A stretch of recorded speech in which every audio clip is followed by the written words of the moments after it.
Welcome, friends and neighbors, to the Splash Live on Civic Center TV. I'm Tyler Keefe. Thank you for joining us as we kick off another great week here in the greater West Bloomfield area. In the early portions, but so much going on all throughout this week and beyond. Let's get right into it.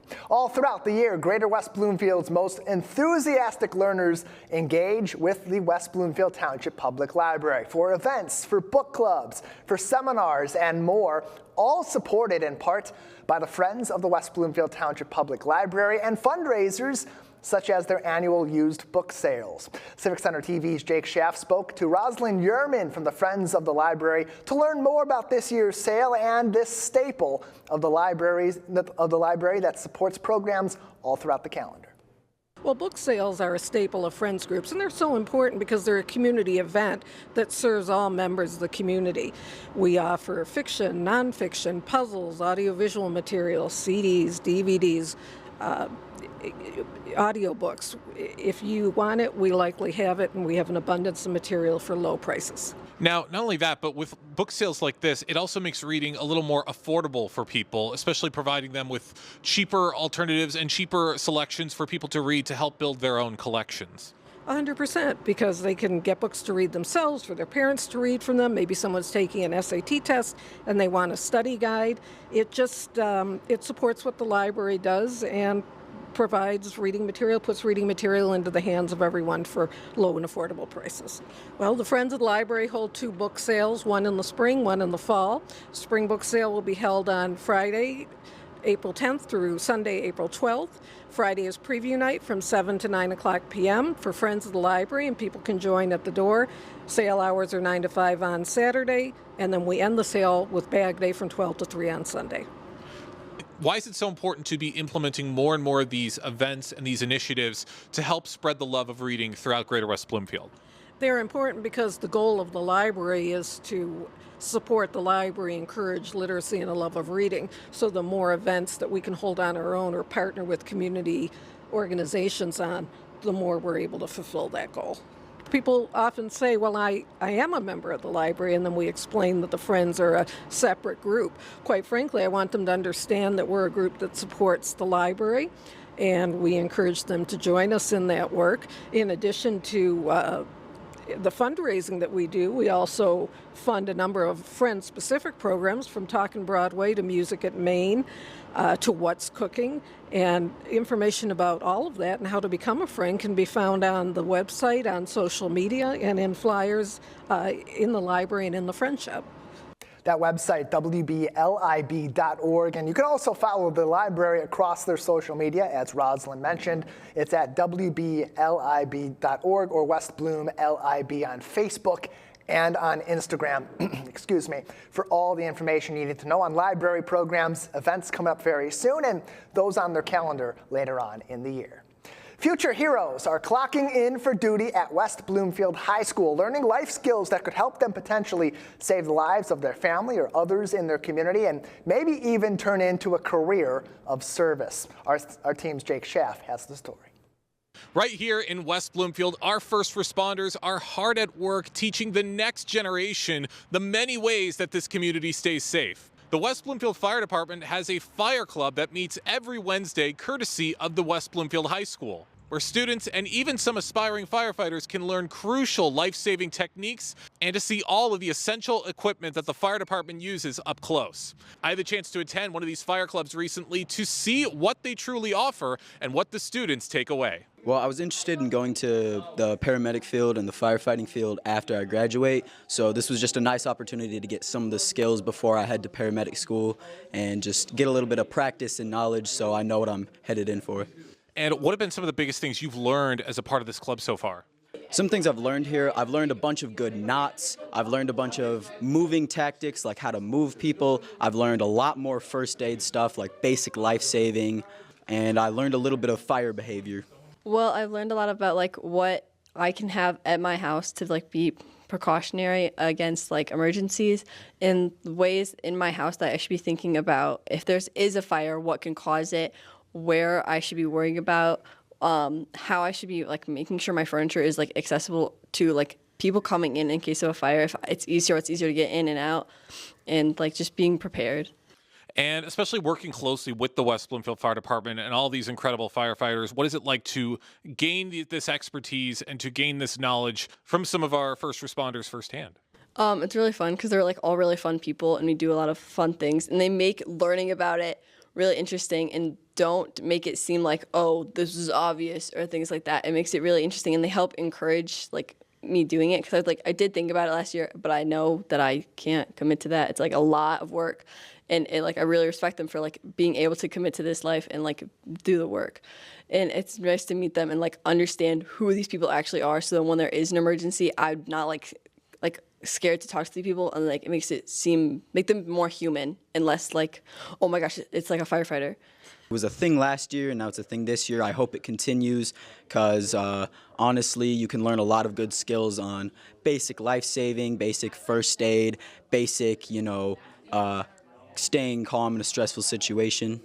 It's great to do some hands-on work instead of just, being talked at. It's great to get some hands-on experience and learning and practicing those skills. It's always great to see an interest in our local fire department and everything that makes Greater West Bloomfield what it is, as these firefighters pass on years of information to the next generation, instilling the many messages on how to keep the community safe. For Civic Center TV, I'm Jake Schaff. Plenty of more information on how your kids can join this club in the future, as well as other endeavors from the West Bloomfield Fire Department, community safety updates, and so much more. You can follow them on Facebook at WB Fire Department, or follow the township on both Facebook and on Instagram at WB Township. Big changes are on the way in the West Bloomfield Fire Department, and as an end of an era is upon us with the impending retirement of longtime Fire Chief Greg Flynn. The Township Board announcing last month that his Assistant Chief, Mark Lowry, will take the helm following Chief Flynn's last day coming up in late June. Here to reflect on a storied career at the West Bloomfield Fire Department and the bright future of our local FD is Fire Chief Greg Flynn. Chief Flynn, welcome to the show, and congratulations on your upcoming retirement. Tyler, thank you. Good to be with you as always over the years, our time together, a friendship that's really developed through these types of interviews. Yeah, it's been a pleasure to get to know you, to get to know the fire department throughout the years that we've been talking here on the Splash Live and through other programs as well with Civic Center TV. For you, you've had such a great career at the West Bloomfield Fire Department. There's been so many changes over the years that have really benefited our community while also benefiting our firefighters. What are among some of those that you're the most proud of as you approach your last couple of months at the helm? Well, we've made really some pretty significant refinements, in our approach to how we deliver service in the community. You've seen a change in vehicle types, how we spec those vehicles. You've seen a change in the outward appearance of buildings, with the complete demolition and rebuild of Fire Station 3. You're seeing the efforts of the renovation on Fire Station 1 on Orchard Lake Road taking place. Early on, even in my career, the building of Fire Station number 5. So, a lot of growth. I'm a little apprehensive to the change word because one thing hasn't changed in the FD's commitment to this community, and it's our mission.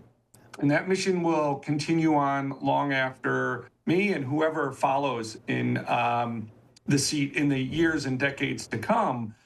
Because that is just a tradition that's been carried on from the chiefs before me and the firefighters before me as service and service to this community. It truly has been an honor and a privilege. And one thing that's been consistent with yourself, with so many in your leadership team, and really all the firefighters and paramedics across the board at the West Bloomfield Fire Department, is they have the right motivations behind them going into their day-to-day. Some of it can just be the regular office work or maintenance work on vehicles and apparatus, and others are, of course, those calls both in our community and in neighboring communities through the Oakway Collective. For you, going back to your early days as a firefighter paramedic, what inspired you to go into this particular career path? So my story was very personal, like so many. Briefly, my niece Jessica was a newborn, and my brother was home on military leave with his wife, and a big game of aggressive Monopoly at the Flynn house when suddenly my sister-in-law, we heard her scream from the basement where my niece was napping on the lower level, and things just went into motion. She was having a seizure. And shortly after calling 911, a volunteer, a paid-on-call firefighter showed up and rendered first aid and saved really my niece's life. And so I knew in my late teen years that that's what I wanted to do. And so that's all I've done. I started at Goodrich Volunteer Ambulance in my junior year of high school as a dispatcher. And then as soon as I turned 18, Tyler, I was working on an ambulance, and I've been on some kind of emergency vehicle for over 30 years.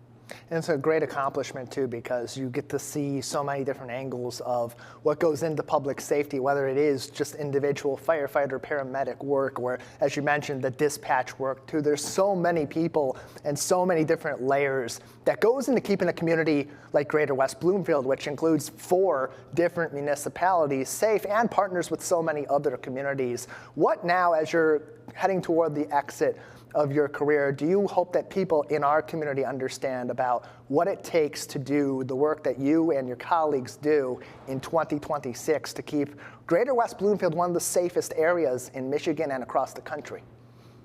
It's hard to be critical of anything that I could say to the residents because they've been so supportive. I feel very fortunate when I have the opportunity to speak to groups, my colleagues, whether it's just regionally here in the great state of Michigan or anywhere across the country, how grateful I am for the support of this community. And it's the financial support. I mean, truly, that's what allows us to do the things that we do and have the facilities that we have and attract the talent that we have, so that when we're called into service, when people need us most and their expectations are their highest, we're able to meet and often exceed those expectations. So, I think the residents of West Bloomfield get it. And they don't need to hear from Greg Flynn or probably even, Mark Lowry or any of those chiefs to follow. Because the chiefs before us and the firefighters and paramedics before us have laid a foundation. And the residents of West Bloomfield get it, Tyler. And I'll be forever grateful for that. And I don't see a change in trajectory with that. I see the support that this community continues on a daily basis, not just after large events, but on a daily basis with our station tours, and you see it at Fire Open House. The community is invested in safety and meaningful, purposeful safety, and that comes at a cost. And I know that they appreciate that, and we see that with the millages and the way they pass. And the support that people put behind that. And that's reciprocated by the firefighter paramedics as well, because you see, even in the response to things as most recently as the water main break and what happened at Temple Israel, so many of the people that both were on and off duty came out to respond to those, to help this community that they serve day in and day out, whether they were on the job or not. And then beyond that, as these recognitions happen for those in public safety, whether it was police, fire, EMS, dispatch, a third of the department thereabouts shows up to the township board meeting for those that are being recognized, whether they were on that job or not that day. What does that say about the internal support that your firefighter paramedics have for each other and for public safety organizations across our local area that does contribute to this area of Oakland County being so safe? Well, there is a culture that was instilled in me very early on when I came on the job, that the job is a little bit bigger than just a job. And you create this relationship with people. I think over the years, and this comes back to your question, but I've watched and been part of caring for people as they age in place, as we say, that they, kind of get older, and as different ailments might kind of progress. It's the paramedics that are alongside them. It's the firefighters that go and extinguish a fire and then see a family rebuild their home and replace things. We're still part of the community. So even after that event, our arms are wrapped around it. So there's definite involvement. That's what's so unique about it, is I've spent over 28 years coming into West Bloomfield and creating relationships with West Bloomfield. That's happening with every one of our team members. They're creating that relationship. So when your friends invite you back and say, hey, we want to say thank you for a good thing, your friends, your residents, those that we're serving, that's just a natural show up. It just feels comfortable. to come back. It's not a requirement. It just is the right thing to do.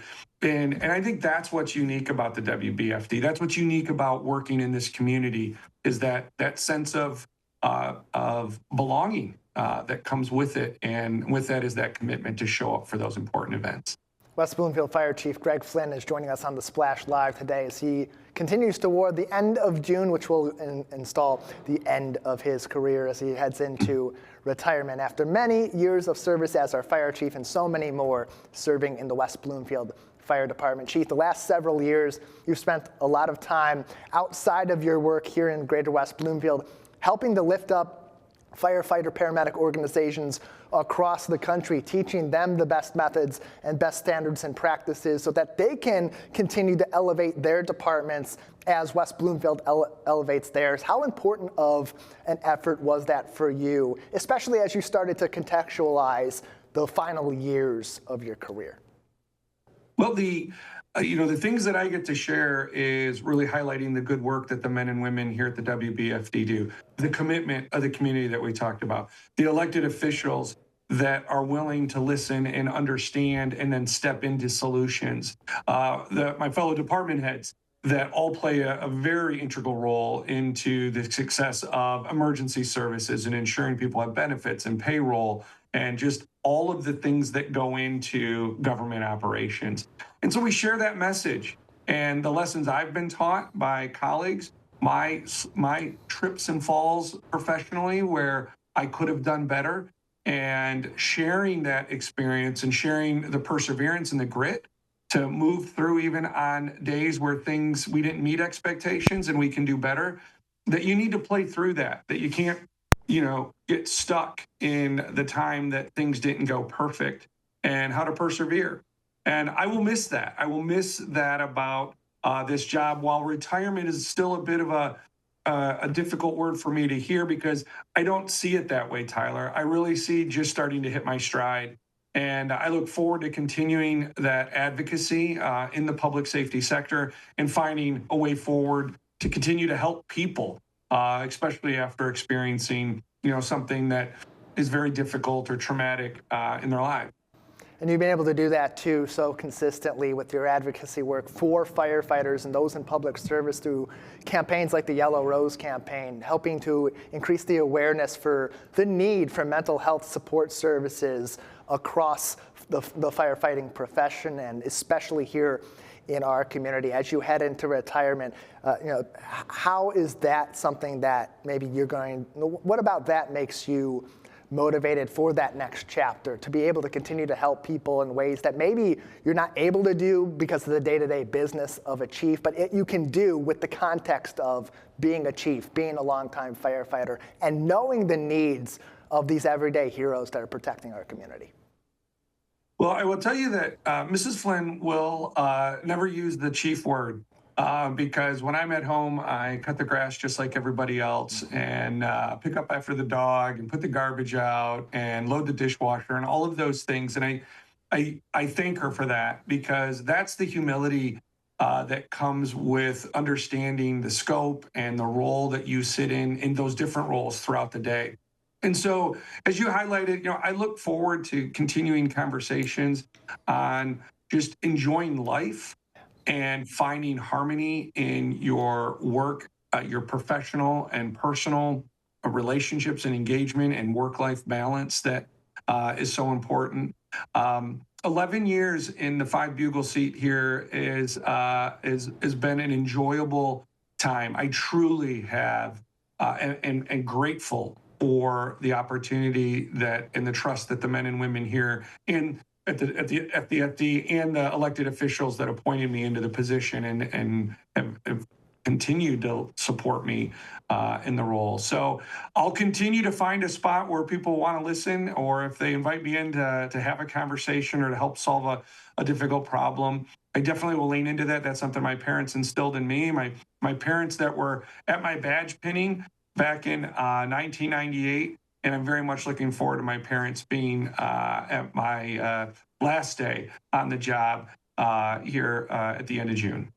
And Chief Flynn, on June 27th, your assistant chief at this time, Mark Lowry, will take over as the next chief of the West Bloomfield Fire Department. It's a quite glowing endorsement when there really is no debate about who the successor is, and the township board brings that up as part of their recent agenda. It passes with flying colors. There's so much support there from within the rank and file of the fire department. As you prepare to depart your position at the end of June, and Mr. Lowry comes in as the next chief, what's your lasting message for him? And beyond that, more importantly for the community, what should they know about the leader that they have coming in after you with such big shoes to fill?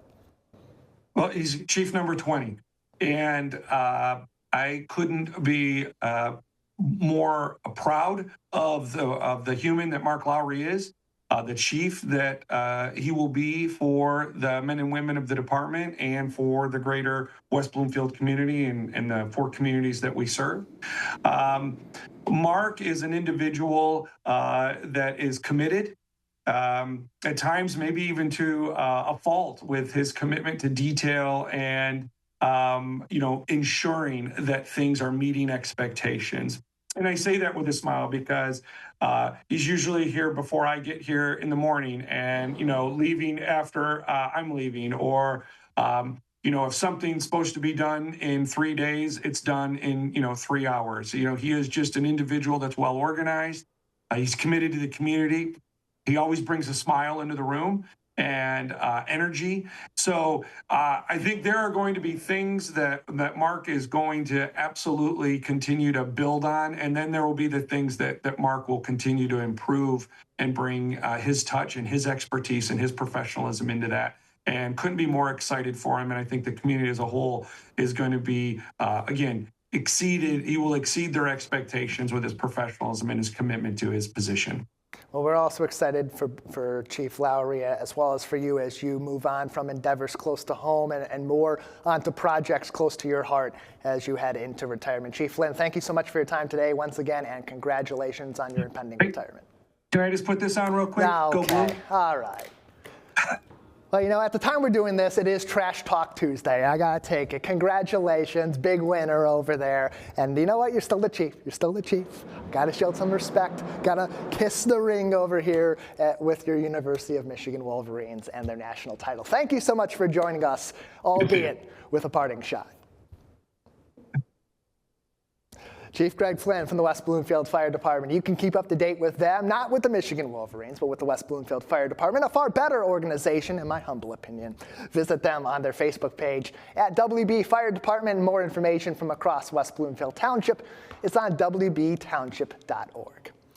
All right, now I'm going to take another deep breath. I'm going to be a professional, because that's what I am, all right? And as much as my Spartan heart feels the pain of what happened in the last 24 hours before this interview is live, we are in the business of facts here at the Splash Live. And on this day, the fact of the matter is, following a 69-63 victory versus the University of Connecticut Huskies, the University of Michigan men's basketball team has won its first national title game in 37 years. It caps off an historic season for the Wolverines, led by Dusty May, just in his second season as head coach in Ann Arbor, and a short few years following a Division I title in football, won by many with local connections such as Donovan Edwards, Makari Page, and Coach Ron Bellamy on the gridiron. Joining me now to reflect on this historic moment in U of M sports is Greater West Bloomfield's biggest Michigan fan, a Wolverines football alum, and the co-founder of Hale Media, the happiest man in town today,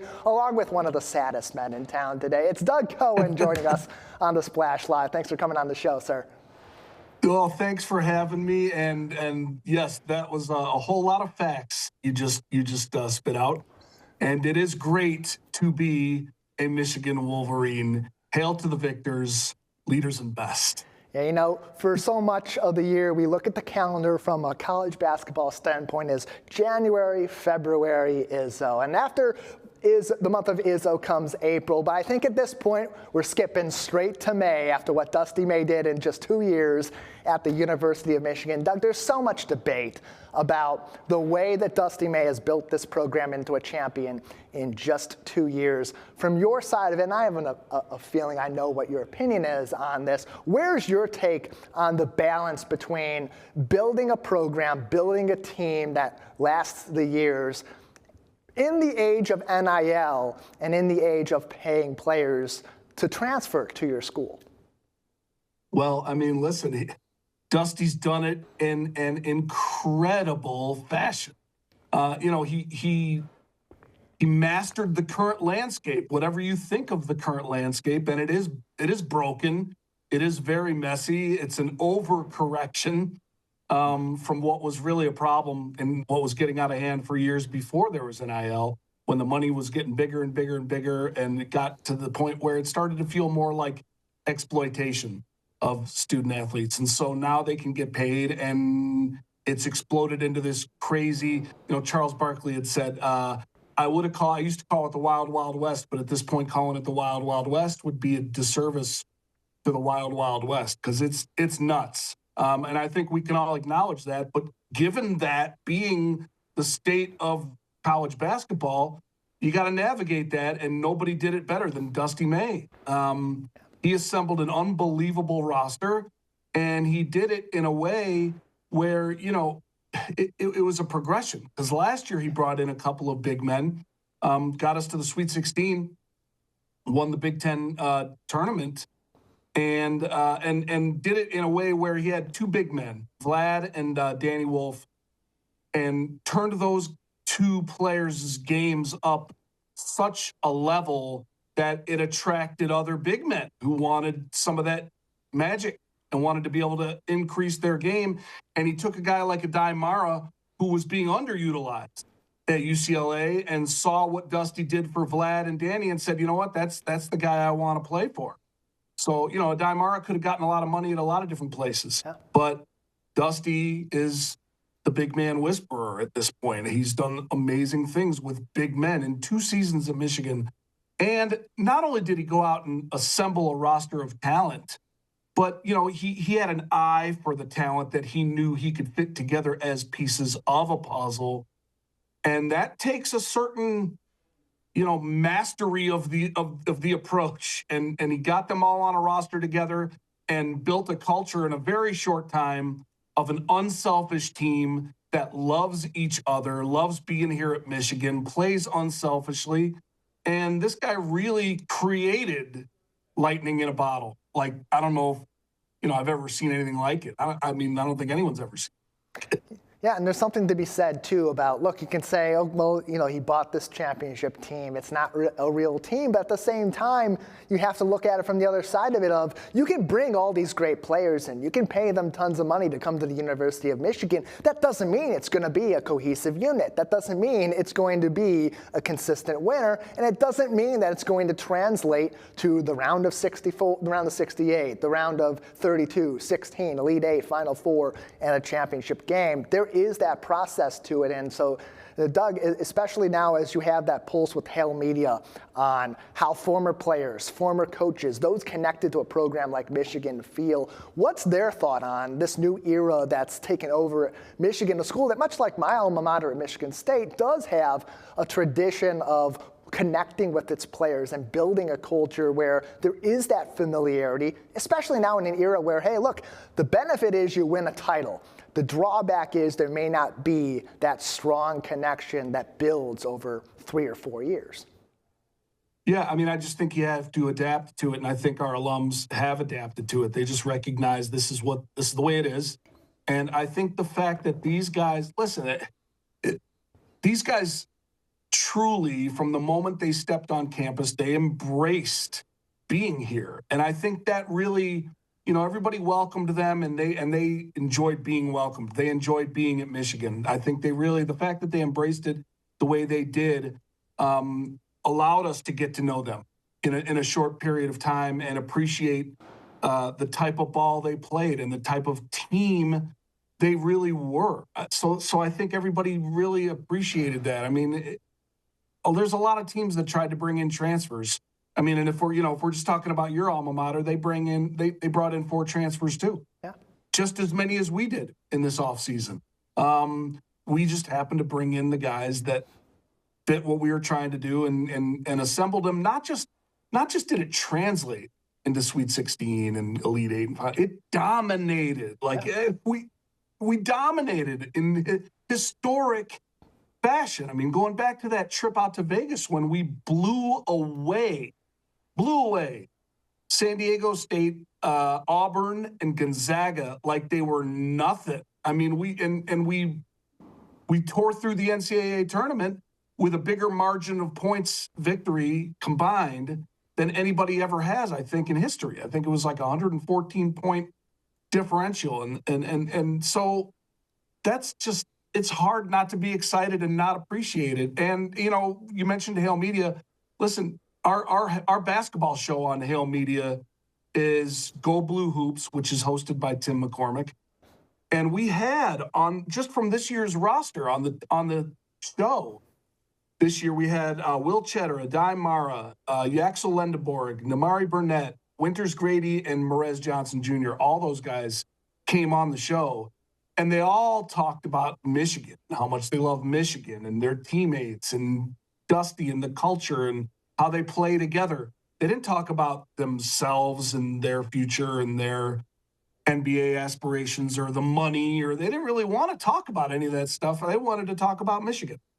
So I think it was hard not to embrace and appreciate this if you're a Michigan fan or alum. They embraced it, so we embraced it right back. And it seems, too, throughout the history of Michigan, when they're on the up and up, when they're playing really good basketball, when they're consistently winning games, competing for Big Ten titles, competing in the tournament, winning or positioning themselves to possibly win championships, there is that pride for basketball. And when it goes away, you become a football school again. But what does something like this do for both now and into the future, as Michigan now is a powerhouse in both of the major prestige sports, in football and in basketball? Yeah, well, and listen, I think it just kind of validates and expands the brand and the power of the brand as a whole, because Michigan is such a powerful brand to begin with and internationally known. It's such a recognizable brand. And on top of that, we're about to win potentially a hockey national championship this weekend, which is just insane for the juniors and seniors at Michigan now to have had a run while they're students there of winning a football national championship, a basketball national championship, and potentially a hockey national championship all in 3 years is crazy. And that stuff does, there's a direct correlation between sports championships and the number of applications that come in for the school. It's only going to help, the kind of the rich get richer type of paradigm. We're going to continue to build our brand and the prestige of the brand with all of this success. And don't forget, not only was this the best men's Michigan basketball team we've ever had, we just had our best women's basketball team we've ever had in our history, with a 7th ranked finish and another, only our second Elite 8 appearance and 28 wins, which is the most in our history. So and we have a women's show on Hail Media Group as well, which is great, which is Nolan and Hobbs, hosted by Maddie Nolan and Jordan Hobbs, who are both great players at Michigan and are both currently playing in Europe. So we've been able to, it's been a great ride for us at Hail Media and for me to be able to cover these two teams and produce a podcast for both as they have such historic seasons. So it's really been, it's been a great ride. And it's Hail Media Group on YouTube and Facebook and all the other socials. It's all one word, Hail Media Group, and you can check out all of the podcasts there. There's a ton of content. Yeah, it's a great way for you to dive into Michigan sports from both fans, former players, and active players. Also get a full perspective, including any professional broadcasters on top of that, like Tim McCormick, that are going to be able to give you such great insight, especially in a time like this where Michigan sports has never potentially been at a higher point than in this moment in time. Doug, before we let you go, we are up against it. You mentioned some of the ways that Hale Media Group has been covering this historic run of championships for the University of Michigan this season and the excitement behind some of their other teams, including the women's basketball team that Kim Barnes-Arico has built into its own power in its own right. How does Hale Media take a championship run like this from football a few years ago, men's basketball, possibly hockey, and the up and up of teams like the women's basketball team, and get fans even more involved into their favorite school? Well, it's just upon us, really. It falls upon us to make sure that we're putting out the greatest content that we can, lining up great guests, having really thoughtful interviews, and good production value, good consistency, good talent around the creators who are hosting these shows. And I think we've done a really good job with that. And now we've got sponsors as well, which is great. Michigan Medicine came on board to sponsor the Go Blue Hoops podcast, which is fantastic. So that's a great brand to have on board supporting us. Football Alumni of Michigan is involved as well, which is a great organization, which is kind of what Hale Media originally arose out of. So we've got some great support around us, and we've got great insight coming from our creators and our guests. I mean, you mentioned Tim McCormick. Tim McCormick does such a fantastic job. Listen, as a former football player, as a football guy, and we've also got football shows, and we're adding more. As a matter of fact, we're going to be launching a show with hosted by Caden Colasar, which we're really excited about. He played on the 3 recent championship teams. And what was I lost my track of thought. Oh, what I was going to say is Tim McCormick is so knowledgeable and so insightful. And I'll tell you what, you watch his previews of upcoming games and keys to the game, and then you watch the game and it plays out exactly as he laid it out. And I think people have really appreciated that. You know, you see in the comments, people are really, I think, digging the fact that they can tune in, follow the team, and get the real, the real insights. Same with Maddie and Jordan Hobbs, Maddie Nolan and Jordan Hobbs. We've just got people that know their stuff, and that was kind of what we set out to do, have former student athletes tell student athletes stories. Not, these are the people who made these things happen and know this stuff. They were in the arena, they were on the field. We've got hosts that know what's going on, and they have access to former athletes who respect the fact that they're coming onto a show with a host who played. So as long as we keep doing that, we know that the quality of what we put out is going to be there, and it'll allow us to continue to build, add more shows, which we're doing, and we're on our way. We're really excited about it.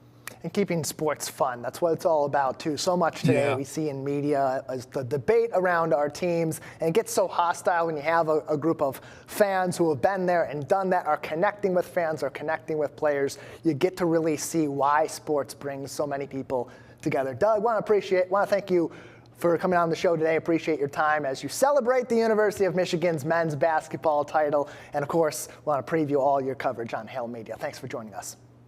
Thanks for having me, and I appreciate your, your humility, because I know this was not the outcome you wanted, but I appreciate you, Tyler. Oh, the careful balance of not wanting your greatest rival to win a title, while also not rooting for the team that ruined your hopes and dreams in 2026. Oh, the careful balance. Appreciate it, Doug. You can find Hale Media across social media at Hale Media Group, and find them on Substack as well. Now they're at halemediagroup.substack.com.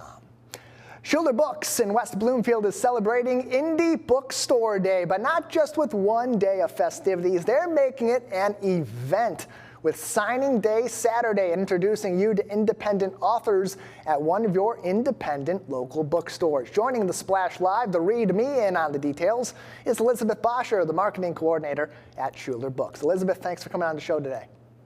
Thanks for having me. Glad to have you on as you get into this way of celebrating Independent Bookstore Day, Signing Day Saturday, a way to not only get people to their local independent bookstore, but get to know not these big time necessarily national New York Times best-selling, top of the charts authors, but those that are independent authors themselves that are on the up and up. Let's start with that. Why was that the important angle for our local bookstore here in West Bloomfield to take as they celebrate Indie Bookstore Day? Yeah, absolutely. So Indie Bookstore Day is a one-day party celebration that happens all across the country at independent bookstores. But this year we felt like it was really important to also, along with thanking our customers for choosing to shop independently with us, to highlight some independent authors. And an independent author is going to be someone who's at either a really small publishing house that is independent itself, or that they are self-published. So not with one of the big guys, not getting big marketing budgets, things like that. And we love to look for ways that we can support these local indie authors through our stores. And so this year we're bringing in a handful of indie authors to sign books at our locations. And specifically in West Bloomfield, we're bringing in author R.R. Bricko, who is a local science fiction author, and he will be selling his science fiction book and eager to chat with people. Starting at 11 a.m., going till 1 p.m. in West Bloomfield on April 25th. And we're really excited to have him and the other authors at the other locations and be able to celebrate together being independent. And that's, of course, going to be on Saturday, April 25th, as Elizabeth mentioned. Elizabeth, getting these authors not only at your location here in West Bloomfield, but others across your company and other independent bookstores, what experience does that give to readers, to customers, that may make them more encouraged to continue to read and then continue to support, on top of that, their independent local bookstore? Yeah. So we believe that writing a book is an art form, and that every artist puts pieces of themselves into their work. And so when you meet an author, it helps you understand the heart and soul behind the words better, and gives you a deeper appreciation into all the time and effort it takes to create the books we read. I always love a book more after I've met the author and have had a chance to chat with them. But I think it's also really cool of, like, you often see reading as an independent endeavor, something that you're going to do by yourself. But meeting other readers, meeting the author, helps you feel more connected to the ecosystem of books and fellow readers, and that at the end of the day, it's actually not a solo endeavor, that we're participating in these things together, and it's all part of being part of a community. And so I think that's really cool. Especially today, building a community of independent bookstores, a community of independent authors. Why is it now more important than ever for your kind of bookstores and for these authors to build that cohesive community, not only in our local area, but really across bookstores throughout the country? Yeah. So I think now, like, independent bookstores have always been a gathering place, a community gathering place, and we hope to be that every day. And to offer things through our bookstore like education, escapism, entertainment, a place to gather, and a real connection to your community. And we don't take that lightly, because and neither do other independent bookstores. Independent bookstores are as diverse in their approach to this business as they can be. But the thing we have most aligned is the responsibility to be reflections of our communities and listen to the needs of the people around us to create safe and welcoming environments. Things are more expensive than they ever have been before. Loneliness is at an all-time high, but independent bookstores are places where you can come find community, feel more connected to your community. And we don't believe that reading is a luxury item. We hope that you think it's kind of a necessity to your life, that it can bring really great things to your life. But even if you don't come in and buy a book, hopefully you can come in and just feel a little bit more connected to your community. And it seemed too, Elizabeth, as e-commerce became more predominant, that our local bookstores started to go away. And then in recent years, we had these local independent bookstores somewhat come back in certain communities, certainly here in West Bloomfield, where there's been quite a lot of momentum for Schuler Books. Why do you believe that in a community like West Bloomfield and the greater West Bloomfield area, Schuler Books, our local independent bookstore, has been able to build such momentum and, like you said, become one of those community gathering places? Yeah, I think Particularly in West Bloomfield, we've seen that a lot of people go to work, go to the grocery store, go home, but don't really have many other places to spend time in. Your local library system is amazing. Let me say that first. Let me also be in support of that. Go check out your local library as another place to find community and hang out. But if we can be an additional place that you can feel more connected, have a place to spend more than a couple minutes in, that you can like wander and discover something new.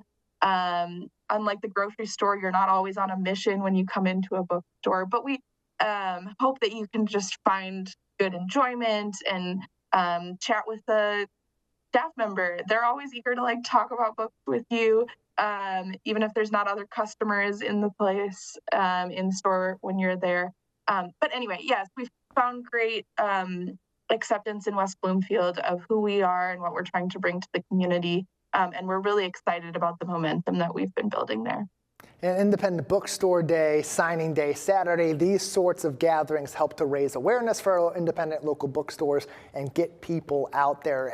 As you do continue to compete with some of the big box stores, certainly with e-commerce organizations, what are some of the unique challenges that independent bookstores face today? And lastly, Elizabeth, how can the community help to bridge some of those gaps and keep our independent local bookstores alive in Greater West Bloomfield? Yeah. Like any small business, we're definitely in competition with the big guys. Technically, we're also in competition with our other indies, but we don't really see it that way. We see that when all the independent bookstores thrive, we thrive together, kind of in competition with these big guys. And we know it's a really big deal when people choose to shop with us, and we know it's a choice. You can go find a book cheaper somewhere else, but what you're not going to get is that connection to your community, the curation that we do in our stores to make sure that we're bringing you books that you all are really excited about, the conversations that happen with staff members who can hand sell you a book, tell you why a book is great right there on the spot. That's what we're trying to capture and give to you as a customer. But we do know that it's a choice that you're making to support us. And we're really, really thankful for all of the people who choose to support us in that way through buying a book. But you can also support us in other ways. We have a really robust events calendar. We would love for you to show up to an event in our store. We would love for you to follow along with our social media and interact with our posts, or just come hang out for a little bit. And then maybe buy something, and that would be great too. Every purchase is a big deal to us, and every interaction is really meaningful to us, and I know other independent bookstores feel the same. Located in the Gateway Center just before Northwestern Highway on the Boulevard on Orchard Lake Road, it is West Bloomfield's independent local bookstore. Schuler Books. Joining me from Schuler Books has been Elizabeth Basha. Elizabeth, thank you so much for joining us today. Thanks for having me. Glad to have you on. There's Signing Day Saturday, April 25th, going to be at Schuler Books location on Orchard Lake Road in West Bloomfield Township. Find more info on Schuler Books events, sales, and more on schulerbooks.com. That's SCHULER books.com, or follow them all over social media, Facebook, Instagram, TikTok, and more at Schuler Books. Two superstars of Detroit commerce and conversation are coming to Greater West Bloomfield very soon. They'll be here to enrich the small business community with the latest trends, some always helpful motivation, and to answer their questions in order to help our shops, stores, and services take their business to the next level. Greater West Bloomfield Chamber of Commerce Executive Director Suzanne Levine joined the show recently to provide a special preview. Suzanne, thank you so much for joining us today. Good morning, and thank you for having me. Of course, always love hearing about these events throughout Greater West Bloomfield to give these business leaders a chance to mingle and a chance to form those ever important connections. So I got to ask, what inspired the Chamber to organize this year's Leadership Luncheon, and what makes it unique? I think that the community really is interested to hear what some of our leaders have to say about the trajectory of, business this year. I mean, we know that there's so many global events that impact local, our local businesses. So I think it's really imperative that we get some of the experts that have a pulse, literally, on what is going on and how they can try to protect themselves or how to sustain their business during these very challenging times. That's right, and we need the right hosts and the right speakers for this event to truly tackle the pulse of everything, quite literally, as you said, as we have Rup Raj and Casey Crane, who were selected as the speakers for this event. What went into the decision to bring these guys on and to have them be the leaders for this prestigious event? Well, they've done it before and they've graciously agreed to do it again. They are so dynamic and they understand not just local, regional, and national, but they also understand the geopolitical effects of everything and how it impacts your life daily, whether you're a business owner or you're just trying to live your life. So they offer a different perspective, and it's so unique and wonderful that we had to call them back. I'd imagine so. And as you said, very prestigious and very great backgrounds for both of these speakers, especially Casey Crane. How does his experience in business leadership translate to actionable advice for attendees? Well, a lot of people might not realize this, but Crane Communications is an international magazine. So they have a really unique perspective on how to take the macrocosm of what's going on and bring it down to the microcosm of what's going on. So, and how it will impact business going forward. So he has so graciously agreed to do this. He's so busy and he gets to interview world leaders. And so he has a very, very diverse and very unique perspective on what's going on. And of course, you know, it impacts his business as well. So I'm just so actually honored that he feels that he wants to do this for our chamber. I'd imagine so. It's great to have both of these guys at the helm for something like this. And there's going to be so much material and so much information for all of these attendees to absorb and to take in with this very immersive event. What key leadership lessons do you hope attendees walk away with at this leadership luncheon? Well, besides the important connections that they can make with other business owners and some of the other business leaders that are in our community, I'm hoping that they'll find a way for some strategies to make sure that they not just survive, but they thrive during these challenging times and going forward. And as we know, you cannot rest on your laurels. You might have, you know, a thriving business, but nobody knows what the future brings tomorrow. So I think it's really imperative on business owners to constantly think about how they can reinvent their business, how they can attract new customers while sustaining the old ones. I would agree, and I want to go into that just a little bit more because especially here in West Bloomfield, where we have a very vibrant business scene with so many small businesses, so many connections, how great is it to see this kind of expand a little bit, especially reaching out to someplace in Bloomfield Township and to hopefully benefiting even more people beyond just this community? Well, as you know, we really are the backbone of America. The small business community is the backbone. So the fact that West Bloomfield is sort of like a picturesque image of what's going on in the rest of the world. Yes, we have an affluent society here, but at the same time, we do have businesses that are struggling, because just because there's affluence, it doesn't mean that it's going to normally attract business. So we have to figure out a way to move outside of our community and draw people from other communities to say, we're open for business and we welcome you, whether it's the restaurants or the med spas or the hospital or whatever it is. We have such a great, vibrant community with our parks and rec, our library. We have a fabulous police force. So we have so much to offer in this community, whether it's, you know, you want to live here, whether you want to work here, or whether you want to play here. So I think it's really imperative that everyone understands that when we have these two very dynamic speakers, they are kind of addressing the nation of small businesses, the small business owners.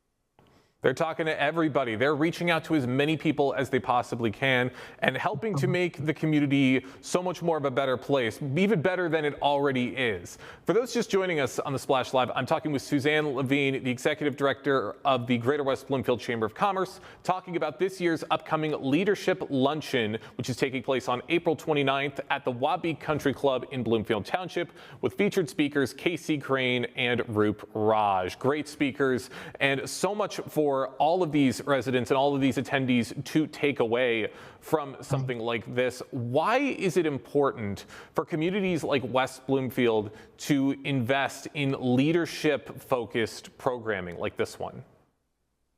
I think especially today, there is a lack of understanding from business owners how to retain their employees, because we know if you don't have good employees, it doesn't make a difference how great your business is. Your employees are the front line. So listening to, someone like Roop Raj or someone like Casey Crane or someone that has worked with business owners to strategize on how to make their business stronger, I think it's really important. They can show them that part of the thing, and I know that part of it is, salary or but if you can't show your employees that you're grateful, then you're going to lose them and you're going to lose your business. Employees are really the front line of any business. So listening to what they have to say on all aspects of your business, obviously economics are really important, strategies, social media. I mean, there's so many factors today that business owners did not have to worry about years ago. So if they can try to glean one little kernel of truth or something that will help impact their business, then this is really worth their while coming. And also just meeting all the great people there, because this is an obvious, very great opportunity to network with other people and exchange business cards and maybe do business with one another. That's right. It's that little bit of extra that goes a long way to really help a business thrive. As you said, it's a team effort, and everybody's working together to make sure that it succeeds. It's not just the boss, it's the people who work for the boss. And with an event like this, I mean, there's going to be so many chances to form those connections, and I would imagine speaking directly with the two speakers, Casey and Roop. What opportunities will attendees have to interact with the speakers? Well, certainly before we get started, but there's a Q&A afterwards, and they've been very gracious about staying a little bit longer after the Q&A is over, because you can imagine everyone wants at least a picture with them. Of course. So it's just an amazing opportunity because you're getting in front of these people, and who knows, maybe Casey will be intrigued enough to, offer to do an article on you or have one of his business editors come and actually talk to you. And the same with Roop. Roop has, the Pulse, but he also does other stories, or he sends them to other people at Fox 2. And the thing that I love about Roop so much is that if he has a political preference, you really don't know it. And he's one of the few local anchors that both Biden and Trump allowed him to interview them. So it says a lot about him that he's tough and fair on everyone. And so this is just a great opportunity to pick their brains, to find out what a true leader looks like, because a leader can't be so far ahead of his troops that he doesn't know what's going on. He really should be embedded with the troops, or maybe even behind them, and try to inspire other people to lead. That's what a good leader does. They don't take all the credit for what's going on. They really try to inspire the people around them to become leaders. And we know that there are a lot of people that are not good leaders, and so they're really setting the example. And I'm hoping that people can learn from that. Yeah, I hope everybody can learn from that and can take away so much from this incredible luncheon. Suzanne, I got one more quick question before we wrap things up. Above all else, what impact do you hope this event will have on attendees, both professionally and personally? I'm really hopeful that if nothing else, they make one really great connection that can help their business, and that they have one takeaway from this event that inspires them to be a better leader, a better business owner, a better community person. That's what I'm really hoping for. That's right. And if everybody takes just one little thing away from this event, it'll have a huge ripple effect throughout the community. I can't wait to see it. Suzanne, thank you so much for joining us today here on the Splash Live. And thank you again to Civic Center TV and you and the whole crew for always covering these events, because I think it's really important if someone is unable to attend, then for sure they should watch on CCTV.